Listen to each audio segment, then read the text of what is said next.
In a minute, I'm going to introduce Ellen Wong, who is the director of Queer Lounge.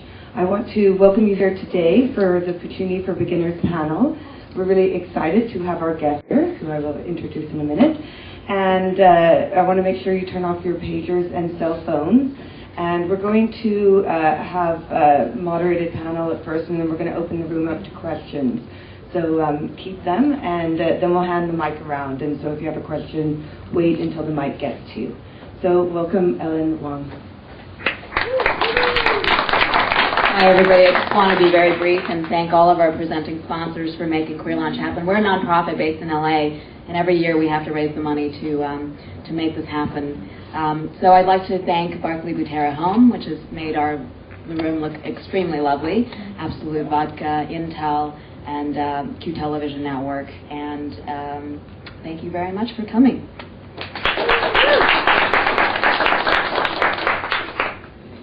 So I want to welcome our panelists today. I want to welcome Jenny Livingston, who is our moderator.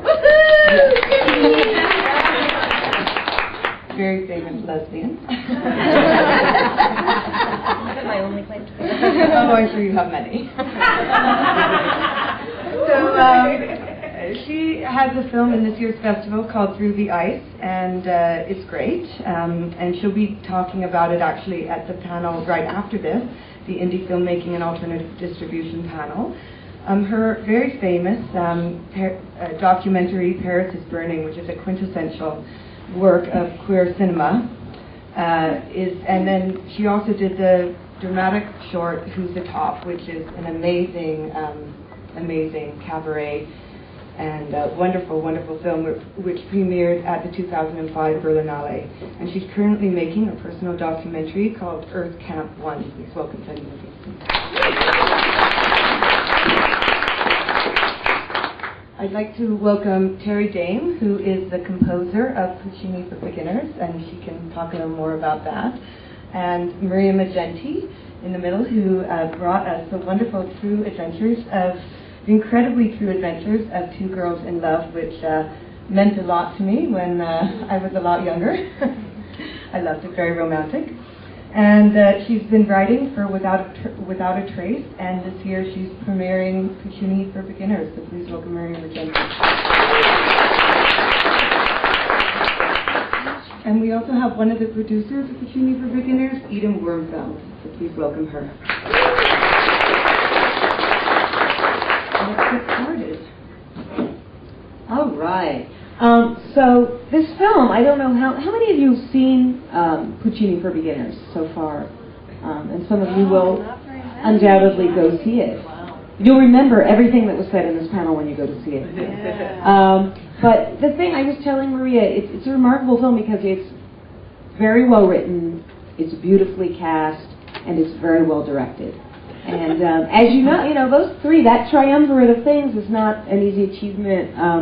As you know, having seen a lot of films at the festival and films in life, there are many films you say, well, it was well written, but maybe that woman could have been cast better, or it was directed really well, but I wish they'd used another script. So it's a very accomplished film, and tackles issues we really haven't seen. So I'm really honored to be on this panel and really happy to be here. Maria, I wanted to give a little intro of how I first met Maria. It was the mid-'80s in New York. Everybody that I knew were AIDS activists, men and women, and I was trying to figure out kind of what I was in terms of sexual orientation.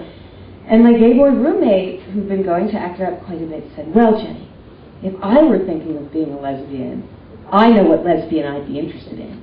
And I said, really, who? And he said, well, there's this woman, Maria Magenti, at ACT UP. And she's blonde, and she's Italian, and she's really great. That's how I met Maria. Long before she went to film school and became a filmmaker. And she was an activist. Terry, I know because she contributed some sounds to my film Who's the Top. And she makes her own instruments in addition to being a composer. And Eden, of course, is the wonderful filmmaker who also brought us Kissing Jessica's Time, which is a wonderful film, and also tackles, some similar subject matter. Great panel. I guess I just want to start out by saying what's the genesis of the film? The genesis of the film, and I feel bad you guys haven't seen it because, well, maybe my personality will make you want to see it. The genesis of the film was pretty simple. I was a lesbian, I fell in love with a man, and my whole life was ruined. And since I see everything, even the worst possible scenarios, in a comic way, I mean, that's the great thing about getting older. I saw that scenario as something that was a story. I had written the same characters that are in Puccini for Beginners. They were embedded in a much larger script that was 165 pages. For those of you who are filmmakers, you know scripts are not supposed to be 165 pages. And I brought it to the Sundance Writers Lab in 1996 after Two Girls had come out in 95. And I had two mentors, Wesley Strick and Walter Bernstein, who said, you've got a really nice story kind of embedded in there about this lesbian who falls for a guy and then falls for a girl and then finds out the boy and the girl are ex-boyfriend and girlfriend. So maybe you could tease that out and do that as something and then go back to the parents a little bit later. And indeed, that's what happened. I wrote the script in 8 weeks that I had off. I was working as a screenwriter for a big movie called The Love Letter for DreamWorks. And that was a writing job that took 3 years. And in that 3 years, I had 8 weeks off, and I wrote this. It was originally called Us, Them, and Me. And then began the long haul, 7 years, from that moment to where we are right now, having a finished movie. Could you talk about the nature of that haul, like some of the steps along the way? Yeah. They were I'd say the main challenge, as you know from coming to this festival, is always how do you find the financing to make your movie. Two Girls was a very low budget film, as you guys know. It was shot on 16 for 35 blow up. We shot it in 21 days. Terry Dame and I worked together on Two Girls, by the way, which is something I hope we get to talk about in terms of collaborations. And the film did really, really well, but obviously not well enough for anyone to say, which here's $1 million to make your next movie. And at first, we had to deal with October Films that then became USA Films, and they dumped us. Then we went, and we was Dolly Hall, my producer from Two Girls. Then we went around Los Angeles and New York looking for independent financing. And basically, people wanted a star as the role of Allegra. But you couldn't get a star without financing, and you couldn't get the financing without the star. I met so many different actresses in Los Angeles. Maria Bello was one, Amy Brenneman was one,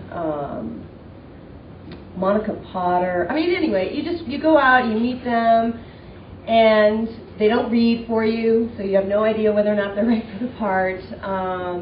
It's often offer only, which is a very complex system of you make the offer, then you wait for 5 weeks.